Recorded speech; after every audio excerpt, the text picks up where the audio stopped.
जदि बड़ बड़ कांथ थिबा घरर लोक जदि बड़ बड़ कांथ थिबा घरर लोक समस्ते भद्रलोक हुअन्ते ना जेल बोली किछि थांता ना बड़ कांथ थिबा जेल रे कैदी केही थांते।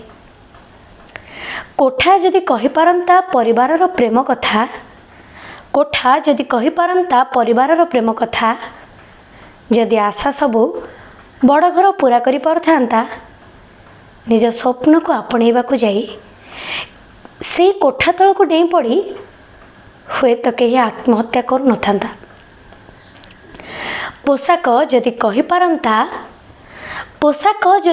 पारंता संस्कार प्रकृति आ परिवेश र कथा ताहाले हुए तो भद्रलोकर पोशाक पिंधा बेईमान के ही दुनिया रे न था।